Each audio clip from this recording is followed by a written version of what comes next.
So I'm going to talk about really Jonathan Letterman, in many eyes, are considered the father of battlefield medicine, at least American medicine from that standpoint. There's some controversy about his originality, which we'll discuss about that, and I'll kind of take you through. People have challenged whether he was an originator or an implementer. I think it's kind of irrelevant of how you look at it. I think he was a highly effective individual, and we'll talk about that. I want to start by giving you an overview of the medical department pre-Civil War. And at the time, there was 113 physicians when the war commenced, 1 surgeon general, 30 surgeons, 83 assistant surgeons, 24 resigned to serve the Confederacy, and there was 1 Army hospital of 40 beds at Fort Leavenworth, Kansas. At the end of the war, there were 12,000 surgeons, 12,000 surgeons in the Union, about 6,500 officers, 5,500 civilian contractors, and about 200 Army hospitals, totaling about 130,000 hospital beds. And the CSA in the Confederacy, 8,000 surgeons, 6,800 officers, 1,200 contract surgeons. The largest hospital in the Confederacy was Chimborazo, and depending on where you read, it was anywhere between 5,000 and 8,000 beds. The largest hospital we have here is the Washington Hospital Center, somewhere between 750 and 1,000 beds.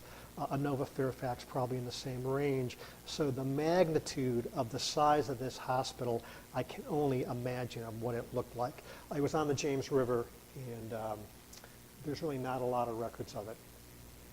I think the chronology of the medical department is important because it kind of gives us an insight of what may have been available to Letterman at that time that he could have maybe drawn from or utilized to develop his ultimate plan. At the start of the war, in May of 1861, the Surgeon General was Thomas Lawson. He died in office. He was a man that thought buying medical supplies and textbooks was a waste of money and was against that. He's replaced by Clement Finley, by President Lincoln. He was an older gentleman too, so Surgeon General Lawson was in his 70s or 80s. Clement Finley was in his 60s when he was named Surgeon General. In June of 1861, Lincoln approved the U.S. Sanitary Commission, and their role was soldier health and welfare, camp hygiene, meals, the military diet, and things like that. And that's going to be important when we talk about some of the concerns that Letterman had. William King was the medical director of the Army of the Potomac at the time of Bull Run. Later in July of 1861, William Van Buren publishes the Rules for Preserving the Health of the Soldier, which again is kind of the health and hygiene of the soldier during the Civil War. That brochure gets distributed by the U.S. Sanitary Commission, and we'll talk about that in a little bit more extensive on a couple of more slides. In August of 61, Charles Tripler replaces William King. Late in 61, I couldn't get the exact date, but Dr. Squires publishes the battlefield evacuation plan in the Boston Journal, Medical and Surgical Journal in 61, and then Drs. Bronson and Smith develop plans for the speedy treatment of wounded from the battlefield. So you can see there's a discussion brewing about the health of the soldier, the hygiene of the camp, and maybe some plans for evacuating the wounded soldier. In December of 1861, Henry Wilson introduces the Medical Department Reform Bill, which talks about promoting surgeons based on merit rather than seniority. He talks about the transference of the hospital system or the ambulance system to the medical department. They argue for a younger surgeon general. They argue for hospital inspections and hospital design being based on the European hospital design that was seen during the Crimean War. Important in January of 1862, now William Hammond and Jonathan Letterman are transferred to West Virginia, and they work with General Rosecrans, and here's where they develop their alliance. What's interesting, Letterman went to medical school at Jefferson Medical College. William Hammond went to medical school at NYU, but they entered the Army on the same day. Letterman especially has a lot of outpost duty over about 10 to 15 years, but they reunite in January of 1862. And William Hammond is the medical purveyor. Jonathan Letterman is the medical director. General Rosecrans is kind of the overall general in charge. And here they start to discuss the medical decision making and how to do the medicines of the Army. or the medical department of the Army. Rosecrans, Hammond, and Letterman come up with a design for the wheeling ambulance, which was a very popular ambulance early in the war. And so this union is going to become very important, and we'll see in a couple of more slides. What's important, in February ~62, Ulysses Grant, John Britton, and Henry Hewitt come up with plans for aid stations and ambulance depots during the Fort Donelson fight. So again, we've got immediate evacuation plans close to the battlefield. At the Battle of Shiloh, Bernard Irwin has infantry tents used as makeshift hospitals. And this was not a small hospital. This hospital here was 2,500 beds divided into wards of 125 beds and being commanded by 3 military surgeons. So when you talk about the hospital being close to the battlefield, Bernard Irwin was quite, I think, astute here. Clement Finley runs into problems with the Sanitary Commission. He resigns. William Hammond is now appointed general in 1862. Charles Tripler gets overwhelmed during the Battle of the Peninsula. He resigns his commission, and now Jonathan Letterman is appointed by Hammond as the medical director of the Army of the Potomac.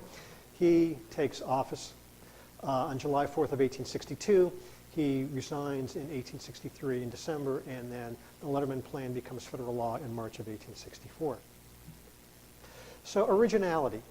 So this is a book written by Charles Tripler. This is the manual of the medical officer of the United States Army, and it talks about, in a sense, evaluating the recruit for their medical wellness. He freely admits in the preface that he basically translated the French military guide for bringing in recruits. So today we'd call it cut and paste. Some people might call it plagiarism.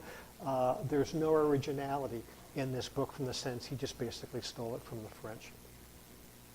The Handbook of Military Surgeon, if you look at this right here, it says the duties of the medical officer in the field, the sanitary management of the camp, the preparation of food, etc. These are going to be things that are on Letterman's mind. It's written again by Charles Tripler and George Blackman, and if you read the preface, these are their lectures notes from the courses they taught at the University of Cincinnati Medical School.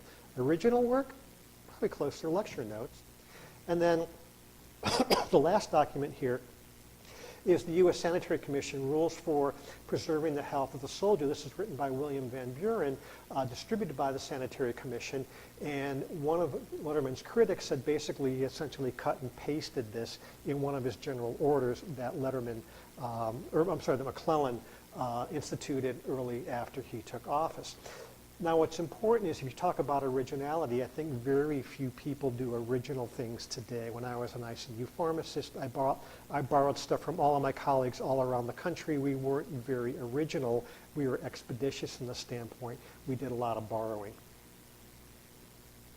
William Hammond, okay, he was a Surgeon General unlike others, and I think you could call him a visionary. He was younger. He was in his early 30s. He was trained at New York University Medical School. He actually, in the 1850s, he toured Europe to see hospital design, and so he really understood hospital design and came up with hospital designs. And some of the things he argued for was the expeditious removal of the injured soldier off the battlefield. He argued for better pay for military doctors. He argued for the ambulance corps being transferred to the medical corps from the quartermaster corps. He wanted a dedicated hospital in Washington, D.C. He wanted a military medical school. So he really, I think, was quite intuitive for what he was looking for. One of the other things he did, because of his relationship, he basically, like I said, appointed Jonathan Letterman as the medical director of the Army of the Potomac. And I think this relationship is important. One of the things we'll talk about is that Letterman's predecessor, like Tripler, was a very knowledgeable man, but he wasn't very politically savvy, and he didn't have the support of the generals or of the Sanitary Commission, where Letterman and Hammond had that relationship from working together. Like I said, he was born in Pennsylvania. He went to Jefferson Medical College and did a lot of outpost duty before he actually came and was appointed. There were 4 things he really focused on. One was basically he standardized the medical kit. He standardized the ranking of the doctors. Now, this is going to be important. We talked about it a couple minutes ago about the medical reform bill, that he wanted to promote doctors based on, or have doctors ranked based on their technical skills and not seniority or rank. He changed the hospital system from that standpoint, and he got the ambulance corps converted to the medical department. These were his concerns. So when he took the appointment of the medical director, he was concerned about the disease and the health of the soldiers like his predecessor. So Tripler talked about that. The Sanitary Commission talked about that.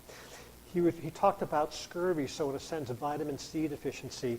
Those people that didn't have enough fresh fruits and vegetables, you get vitamin C deficiency, it's scurvy, and it kind of adds injury to insult to illness. We read about malaria, so a mosquito-borne disease from mosquitoes in stagnant water. Typhoid fever from Salmonella typhi. Basically, it's the transference of the bacteria through contaminated sewage into drinking water, washing water, and things like that. And you can transfer that and get typhoid fever. He was worried about adequate distribution of supplies. So, and again, getting the supplies, adequate food, and things like that to the soldiers. Food was a big issue to the point where, similar to Van Buren's paper, and probably copied from Van Buren's monograph, was basically defining how often during the week they should have fresh fruits and vegetables, how often they should have bread, mandating 2 cooks per regiment, so you would have the standard cooks and not somebody saying, I'll cook tonight, what do you want? So the importance of food and good food preparation. And then, of course, camp hygiene, where he talked about how the camps should be spread out, how latrines should be dug, where they should be dug, how often they should be filled, and the rotation of the campsites or the tents around the camp. Now, a lot of this is discussed in the work by Tripler. A lot of this is discussed in the work by Van Buren as important. So again, original concerns, sure, but probably the same concerns as his predecessors. Again, ambulances, and we'll talk about that. The lack of surgeons, and he had permission from Hammond to hire as many surgeons as he needed. And then record keeping, and this was a big thing for Hammond too. And later we'll talk about the medical record of the Union Army on a few slides. So the Civil War by numbers, I think it's important to see what we start with and what we end with. And I think the initial request was for 75,000 90-day volunteers. Obviously, the war it went on a few years longer than 90 days. And depending on, excuse me, where you read, you'll see a variety of numbers, but about 2 million Union soldiers, about 800,000 to 1 million Confederate soldiers, and part of the Union contingent, about 180,000 African American soldiers.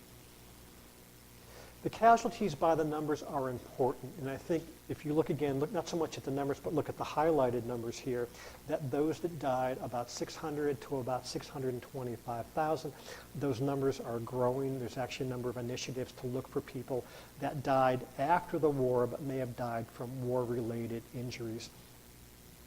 And if you look at the mortality here, the wounds about 200,000 and disease about 400,000. We didn't know about the bacteria theory yet.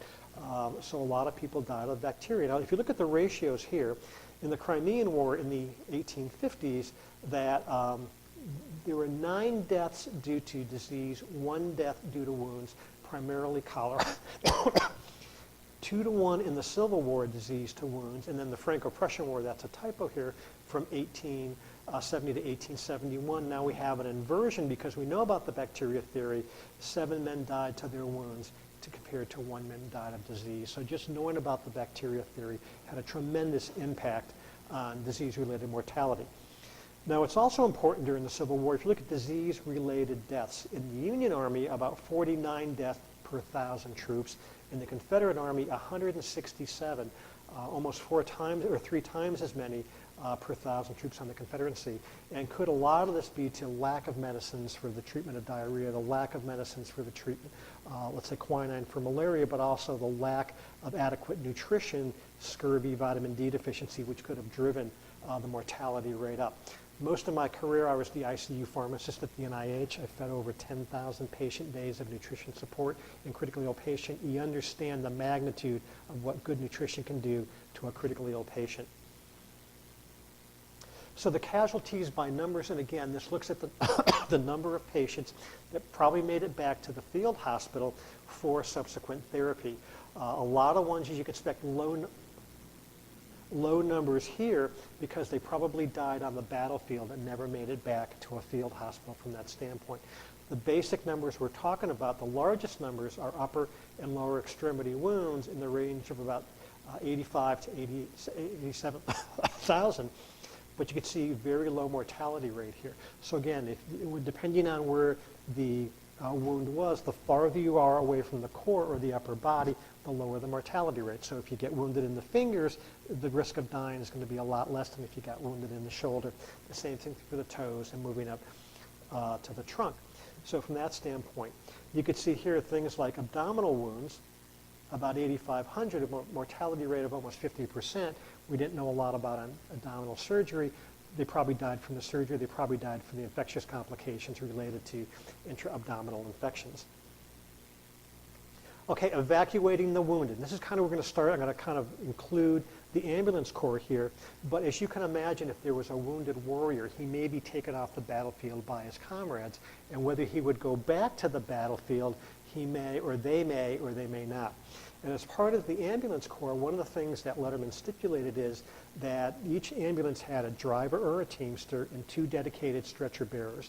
And as part of his general orders, it would be the stretcher bearers, which would be the only individuals which could pick up the wounded warrior and bring them to the aid station or dressing station. No longer could anybody pick them up and bring them. These were the dedicated stretcher bearers. They were indicated by a special uniform. They had a green sash and a chevron on their arm, and they were the ones that would be transferring the patient. Well, what do we do today? We have the same thing. So we have men identified probably, and I've got some military people in the audience so they can correct me if I'm wrong. But again, the stretcher bearers picking up the wounded warrior and taking him to the helicopter. Now, where would they go? The first place they would go was the dressing station, and this would be outside of the distance of small arms fire, but within the distance of artillery. And they would bring them, it might be in a draw, it might be behind a rock, it may be on the side of a hill, and it would be out of the range. And this would be staffed by an assistant surgeon and a hospital steward. The goal here was to stop the bleeding, treat the splint, treat the pain, and they would triage the patients here. So those patients that were critically wounded and needed surgical care, they would be transferred up to the field hospital first. Those that were the walking wounded, they would be patched up and sent back to the battlefield, and those that were mortally wounded would be made comfortable with morphine or laudanum and whiskey, and they would be the last to be evacuated. And here's a modern-day dressing station, in a sense, an aid station close to the battlefield, staffed by the appropriate personnel to receive the casualties and provide early and immediate care. One of the things Letterman did, he standardized the medical bag. You can imagine thousands of surgeons carrying what they thought they needed in their personal medical bag, carrying things that they thought they needed but didn't, and not carrying things that they needed to have. So he standardized the medical bag to content, quantity, and location. So regardless of the bag, and it was pulled off an ambulance or from a supply depot, it was standardized to content, quantity, and location. Typical things contained in this bag would be chloroform, ether, alcohol, syringes, not syringes, but sutures, gauze, bandages, and things like that. So the things that an assistant surgeon would need to immediately tend to a wounded warrior. Well, here's a modern day one. We've actually talked to Air Force logistic officers who talked about how they decide what goes into these bags, how they assess them, how they modify them with use and things like that. But what's happened? They're standardized to content, quantity, and location. I have a niece that's a physician's assistant, and she paid her way through school by working as an EMT. And so she goes out on an ambulance call, she comes back. I said, how did you know what bag to get to replace what you used? She goes, you go into the supply room, you go to that shelf where that bag is, and you grab any other one. I said, well, how do you know which one to grab? And she said, it didn't matter. They're all the same. So going back to 1862 and what we're doing in 2016, they're standardized to content, quantity, and location. The next thing Letterman did is that he saw the waste. So you can imagine an army on the move, long wagon trains, and they need to move quickly, and so a lot of stuff got left by the roadside. Tents, medicines, whatever. And he said, okay, one of the things I'm going to do is cut down the supply from a 3-month supply to a 30-day supply. in a sense, think about it, the Civil War version of just-in-time delivery. And so one of the things they developed were these hospital panniers. And this is one made by E.R. Squibb and Company, and Squibb is still around today, and it's known as Bristol-Myers Squibb. But what do you see here? You see standardization for content, quantity, and location. And throughout these 52 cells here, you see a variety of medicines that could be used. We have liquid morphine sulfate, we have glycerin, we have Ipecac, we have a variety of medicines. But also what do we have? We have other things for patient comfort. We have extract of beef, we have extract of coffee, condensed milk, black tea, spirits from entire alcohol, white sugar. So in a sense that this bag could be pulled off of an ambulance, it could be pulled off of a wagon, or pulled from a supply station and provide not only medical care, but at least some maybe comfort care to the patient who's being treated. So back to the medical pannier and then talking to these Air Force logistic officers, what do we have here? A modern day medical pannier, which is standardized to content, quantity, and location. And these Air Force logistic officers say, oh yeah, that's box 1, 2, 3, 4, A, B, C, D. We get one in, we send one back out to the field, and they're standardized to content, quantity, and location. In my tenure as a hospital pharmacist, if there was a code in the hospital, I could go to that floor, there would be what we call a crash cart. I would go to the crash cart, I would look for a certain medicine, and no matter where in the hospital I went, no matter what crash cart I went to, it was standardized to content, quantity, and location. So what Letterman mandated in 1862, we do today in 2016. So the ambulance corps, this is probably what he's most famous for, his General Orders 147 that were enacted on August 2nd, 1862. It was a 16-step mandate of how the ambulance corps was to evolve. It talked about how many ambulances you got per the size of your regiment, brigade, or whatever. It dictated how many 2-horse ambulances or 4-horse ambulances you got based on your size, from the standpoint that a 2-horse ambulance would remove the men from the battlefield and take them to a dressing station. A 4-horse ambulance would move them from the dressing station up to excuse me, the field hospital. It mandated who was responsible at the various levels for maintaining this. The ambulances had to be inspected on a weekly basis, and those reports of inspections had to go up the line to the various commanders. Each ambulance corps had their own saddler, they had their own blacksmith, they carried their own forges from that standpoint to make sure that the wagon trains or the ambulance trains would always be in good repair. If you lived in the Washington, D.C. area about 4 or 5 years ago, in President Obama's motorcade, a Washington, D.C. Fire Department ambulance broke down because its gas gauge didn't work and it ran out of gas in the motorcade. That would not have happened during Jonathan Letterman's time. He would not have tolerated that. The other thing it mandated was that the ambulances would run in front of the wagon train. They would lead the wagon train. If you think about reports, there's wagon trains that were short and there's wagon trains up to 37 miles long. Can you imagine if in your front yard there's a skirmish and there's wounded soldiers and they need help and the ambulances are 35 miles away and they have to come up a dirt road or a muddy road through 35 miles of men, material, animals, and everything else, it would be a disaster. So he mandated that they would be at the front of the wagon train. 35 miles from this museum, if you go to Route 355 or Frederick Road and turn south, you end up at the NIH and Bethesda Naval Hospital. That's 35 miles from here, to give you a reference. The other thing he did was training, and this picture is thought to happen on the peninsula, where what do you have here? You have excuse me, a sergeant, and they're training, basically putting the wounded soldier onto the stretcher, picking up the soldier and putting them into the ambulance or removing them from the ambulance in an expeditious, efficient mode. When I asked my niece about what do you do during your downtime, oh, she said, we practice.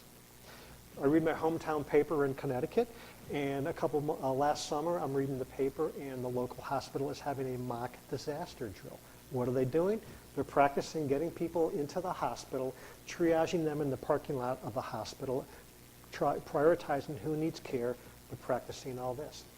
One of the things that General Orders 147 mandated, if you look at the two stretcher bearers here, that the front stretcher bearer would lead off with his left foot and the right stretcher bearer would lead off, he would lead off with his left foot, the rear stretcher bearer would lead off with his right foot to maintain an even cadence so you wouldn't jostle the patient as you were moving him from the battlefield or taking him to and from the ambulance.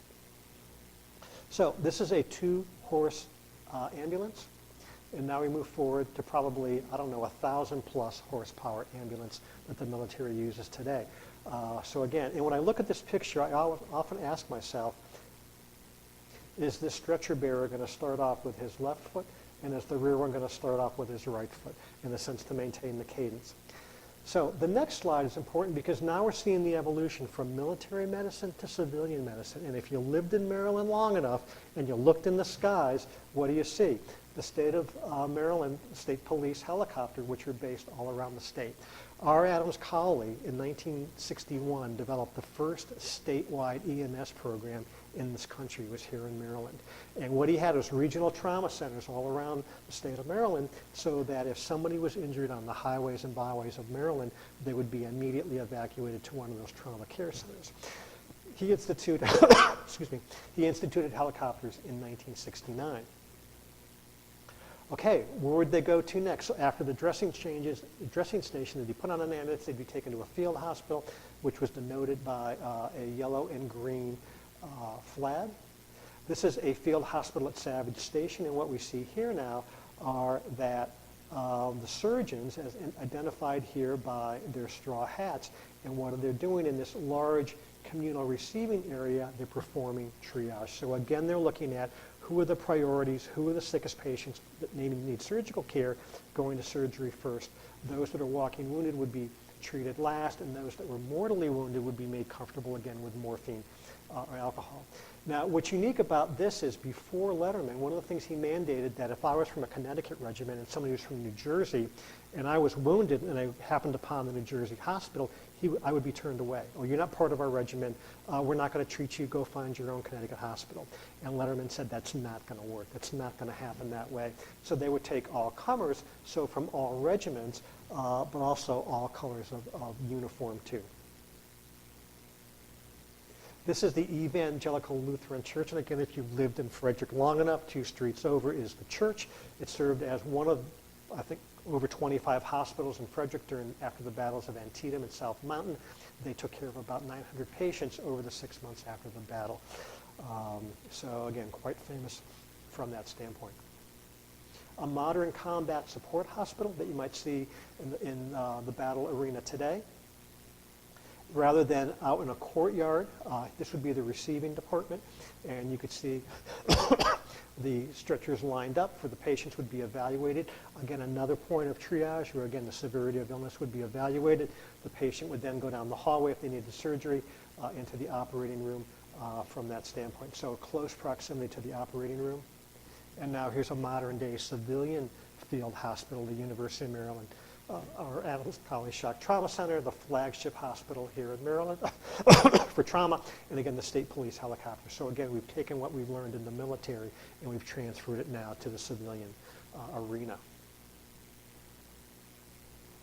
This is my favorite Civil War picture. I love this picture from the standpoint. These are Civil War surgeons, and the way the camps were set up, or the hospitals were set up, you had 1 surgeon in charge, you had 3 operating surgeons, and you had 9 assistant surgeons, and you had a logistical surgeon who kept the camp running. And I love this picture because look at this guy's face. He's got that attitude, I'm good, and I'm going to tell you just how good I am. We've got the comedian who's looking off to the distance, but look at his hand. It's on the shoulder of the surgeon. These guys right here look like senior surgeons who probably served during the Mexican-American War and just are tired and when's this going to be over? And here we have the young guy who's got the deer in the headlights look like, what have I gotten myself into? And I think this really is a nice depiction of the various levels of surgeons. A typical surgeon's kit, and if you look at this, we have the tourniquet, we have the bone saw, we have a variety of nips, we have a variety of tweezers, we have the tissue knives, we have a variety of probes, probably the most common probe being the finger. looking in the wound, looking for fragments of bone, looking for the bullet, whatever. If you look at this, if you have a workshop, you have a hacksaw just like this from that standpoint. And what's important about this, if you've ever used a hacksaw, this frequently breaks. Unfortunately for the Confederacy in 1864, they didn't have the money to send these back to basically get the knives sharpened, to get the blades replaced and things like this. So a lot of their kits became antiquated during the war. Amputation.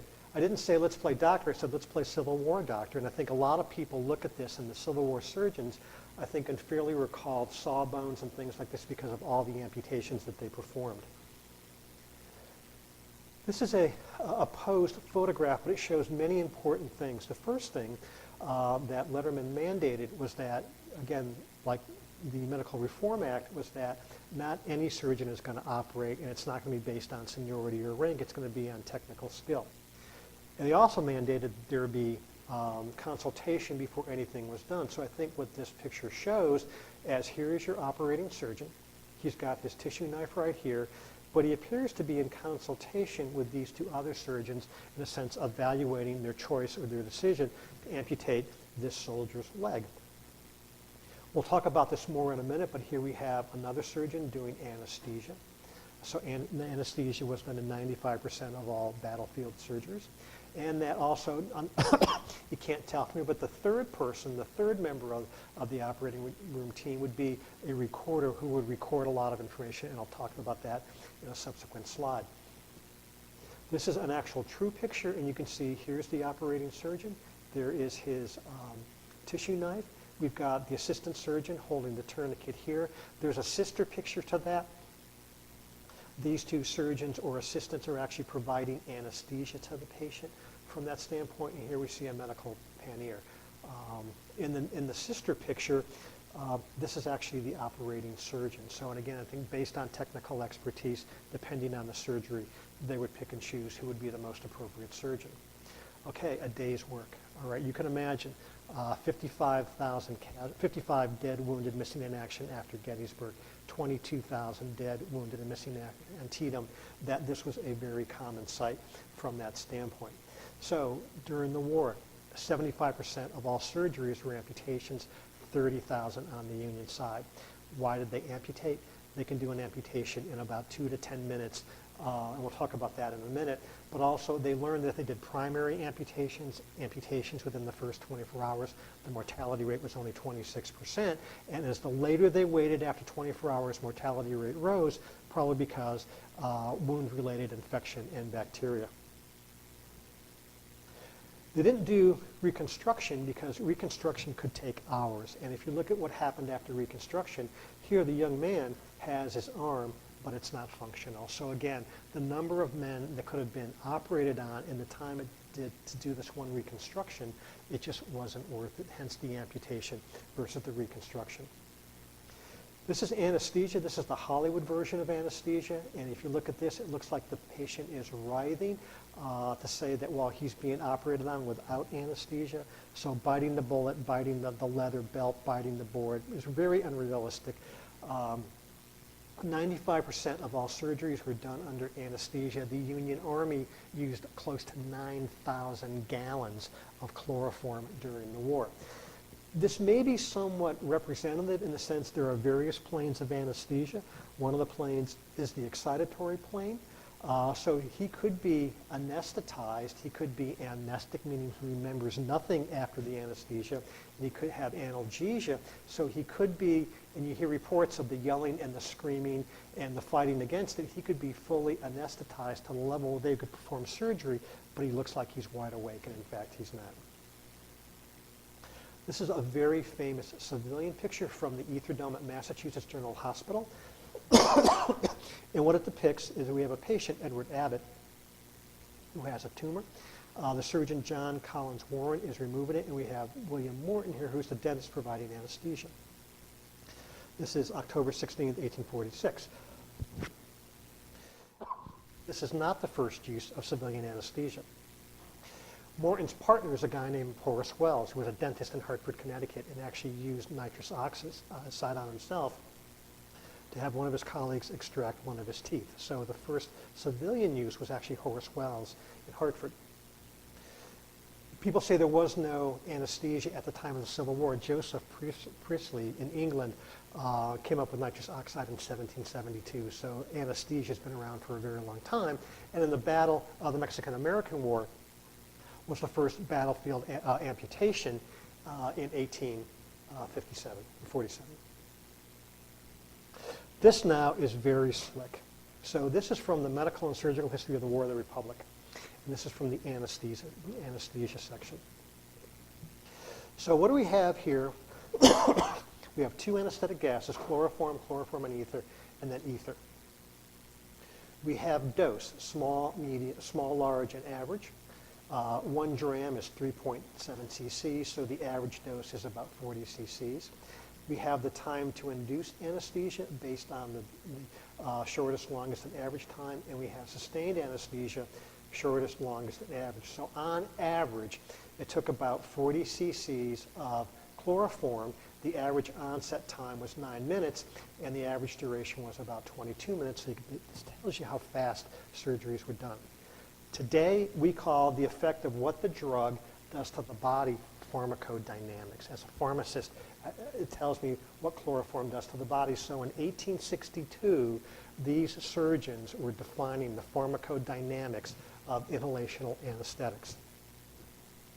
If you turn the page, now you have the same three gases, and you have the anesthetic complications: vomiting, excitement, and prostration. So they're assessing now in the soldiers that got anesthetic what happened as the complications. The complication rate of anesthesia during the Civil War was 0.5%. 0.5%. Well, this is from a modern day anesthesia journal. This is from just one I pulled from 1995. And instead of having chloroform and ether, we have sevoflurane and we have isoflurane. We have the duration, in a sense, over a couple of hours. And then we have the response, the duration of anesthesia, time to extubation, time to respond to commands, time to orientation to name and birthplace. So how long after stopping anesthesia it took them to awaken themselves. And if you go to the next page, we have post-op complications: vomiting, somnolence, and dizziness. So what we do today when we study anesthetic gases of one versus another is what the Civil War surgeons were doing 150 years ago. Nothing different from that standpoint. Where these come from is the Union Medical Record is known as the Medical and Surgical History of the War of the Rebellion. It's a 6-volume set. You can actually go online and download all of this. But what it was, that recorder during the operation would take the information and would go through the ranks, hopefully wouldn't get lost. It would make its way to a depot. And what they would record is the name of the patient, their age, their regimen, the date of the injury, the nature of the injury, the date of the operation, who was the operator, and the outcome. So kind of like the paper version of the modern day electronic medical record for the DoD or the VA system. And if you look at it, it's actually fairly extensive of what they did. But what I like here is that in this case it talked about he was pensioned, he had a good stump, this soldier was pensioned, this one died of pyemia, this one died of shock, probably sepsis. This patient died, but they did an autopsy. So they were doing autopsies during the Civil War to find out why the patients died. Again, I think pretty sophisticated for the period. Prosthetics, I think this is important. So here's a gentleman who lost both legs from that standpoint, and you can see here he's probably going to get prosthetics. Now, I think this is kind of neat. This is my imagination, but look at his face and look at his hair. And look at a modern-day soldier. I look at his face. I look at his hair, and I kind of see, in my mind, some similarities, but where the previous soldier may have lost his limbs due to injury, maybe by a mini ball or something like that, this probably soldier lost his extremities probably from a roadside IED from that standpoint. But the injuries are similar. They're extremity injuries. He probably has a lot of protective gear, his helmet, and whatever else he wears to protect the core of his body. Now we're seeing, in a sense, similar extremity wounds. This is the coolest story. This is James E. Hanger. And the story of Mr. Hanger is actually quite interesting. He joined the Confederacy at the Battle of Philippi on June 2nd of 1861, and the very next morning, he's not in the Army 24 hours, he gets wounded and he loses a leg due to amputation. He gets sent home to recover. He's given a Confederate prosthetic device. He's not happy with it, and he develops his own prosthetic device. He's then contracted with the Confederacy to make more prosthetic devices. After the war, he sets up stores in Staunton and Richmond, Virginia. Then he takes his company abroad. Well, 150 years later, the James E. Hanger Company is now listed on the New York Stock Exchange. There's Mr. Hanger, and the Hanger Orthopedic Group is one of the largest prosthetic device makers in the world today.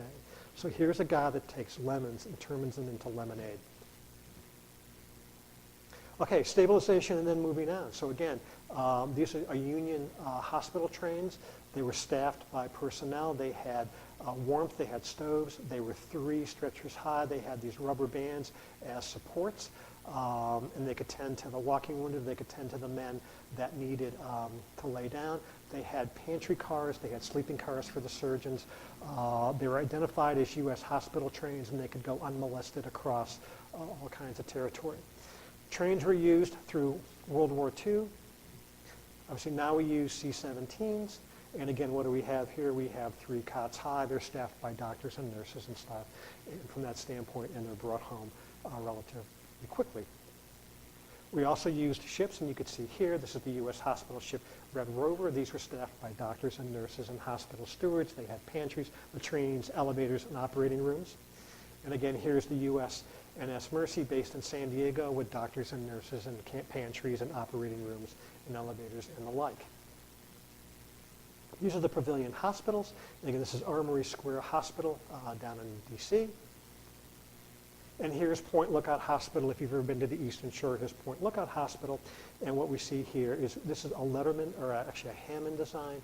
So you have the central area and you have the wards as the spokes off the hub. These were self-sufficient, so you had the wards, you had bakeries, you had breweries, you had laundries, you had a church, you had the pharmacy. They grew raised cattle for meat, cows for milk. They had their own gardens to be self-sufficient. These hospitals could bake 8,000 to 10,000 loaves of bread a day. From that standpoint, very self-sufficient. Now, what's interesting about this, as the soldiers came here, one of the problems they developed was called hospital gangrene, which is probably group A strep. If you read about the lady who, that beautiful model from Argentina who had flesh-eating bacteria and lost a lot of her limbs, or the zipline lady a couple years ago who lost all of her limbs. Talking to some of the ID docs I know, infectious disease docs, they're thinking that that was group A strep. Hospital gangrene was probably group A strep too. What they noted was that if the patient was on a ward and they shared the wash towel, the basin, the sponge, they could transmit hospital gangrene around the ward and around the hospital. But what they realized, if they took all the hospital gangrene patients and put them in one ward, gave them their own sponge, their own basin, their own towel, they could abate the spread of hospital gangrene. Modern day, Civil War era isolation, like we have isolation wards in hospitals today. On a downside, what they noticed is that if a doctor or a nurse was maybe debriding a wound and that doctor or nurse stuck themselves, they too could get hospital gangrene and they could become infected, sick enough to the point they died. That would be a Civil War equivalent to a modern day needle stick injury with someone who contracts HIV or hepatitis from a needle stick related injury in modern times. So different bacteria, but same route of transmission from that standpoint. What's also really pretty slick here is that if they had to debride someone's wound, they would take them away from the ward, take them to an operating room. They would put them under anesthesia, give them pre-medicants like whiskey and alcohol, and debride the wound under surgical anesthesia. Rather than going to the wound and having the patient unanesthetized and in a lot of pain, they would do that. Having worked in hospitals, if you take someone to bronchoscopy or colonoscopy, what do? You pre-medicate them, you do the procedure so they are amnestic and remember nothing, and analgesic so they feel no pain. Very sophisticated for the 1860s. This is a modern day, would have been a period ward at the Carver Hospital. You can see the men here. These wards typically were 2 rows. They had about 50 to 60 patients. You can see a variety of degrees of recovery here. One of the things you see here were the stumps. Again, a lot of flesh wounds, or a lot of wounds. You have these pine boughs here, which are used as deodorizers. So these are the precursors to those little pine trees you have hanging from your rearview mirror in your car to basically meet the smell of some of the dead or decaying tissue these soldiers had on them. Here's a modern day Walter Reed down in Bethesda, so the modern equivalent of a Pavilion Hospital. Commonly used medicines, well, they use morphine. We use morphine for pain. Quinine for malaria. We still use derivatives of quinine. Belladonna for intestinal cramps. Ipecac to induce nausea and vomiting. We used to use this in the overdose setting. Digitalis, not to increase urine output, but to increase how well the heart works. Bromides, I looked at this thinking, you've got to be kidding me, epilepsy. When I was at the NIH, we had to buy a triple bromide solution to treat a young patient with a resistant epileptic seizure disorder. Colchicine for arthritis, we use this as the mainstay in treating acute attacks of gout. Bromine as an antiseptic, and one of the things they noted serendipitously that if they put bromine on these hospital gangrene patients, it acted as an antiseptic. Well, you probably, if you have a pool or a hot tub, you use bromine to sterilize it. And if you look at the periodic table, the next chemical over is chlorine. We know chlorine from Clorox in the hospital, or chlorine as Dakin solution in the hospital as an antiseptic. How far we've come? Well, in 1862, they had stretcher bearers, and now we have corpsman EMT and paramedics. They had a horse-drawn ambulance, and now we use helicopters. They performed triage of the severely wounded, and we still do that today in all settings. Back in those days, they used the most experienced surgeon, and that surgeon today we call a trauma surgeon. They had field hospitals. Now we have combat support hospitals with trauma centers on the civilian world. They had the Pavilion Hospital, and we have rehabilitation hospitals. Okay, Letterman's legacy. Was he an originator or an implementer? Well, if you read the early works, troop health and camp hygiene was an issue for Tripler, the U.S. Sanitary Commission, as written by William Van Buren. So originality, no, but actually still concern for these individuals. The medical department reform instituted by Henry Wilson talked about getting the ambulance corps transferred over to the medical corps, talked about hospitals based on the European design. Military hospitals, again, William Hammond, an expert of this because he actually went to Europe and studied this and had a design for hospitals. Bernard Irwin at the Battle of Shiloh, in a sense, that 2,500 bed hospital he set up. Battlefield treatment and evacuation, Ulysses Grant, Britton, and Hewitt at Shiloh, Fort Donelson, and then Squires and Bronson and Smith talked about in their writings about the battlefield treatment. So a lot of this that was done or discussed by Letterman's predecessors.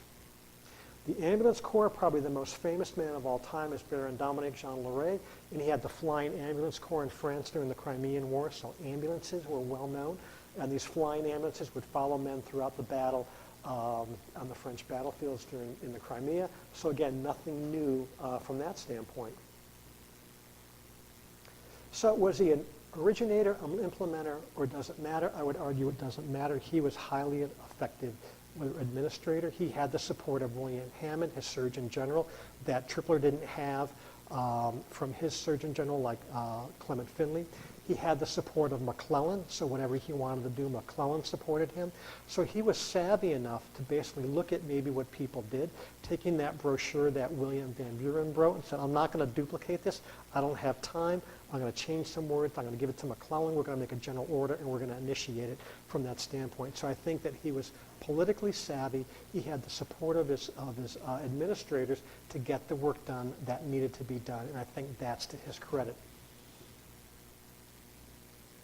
So 150 years later, after General Orders 142, the Center for Disease Control in January of 2012 publishes the guidelines for field triage of injured patients, the recommendations of the National Expert Panel on Field Triage 2011. So again, what we're doing today is what we did 150 years ago. And with that, I'll end, and I'll be happy to answer anybody's questions about the Letterman legacy.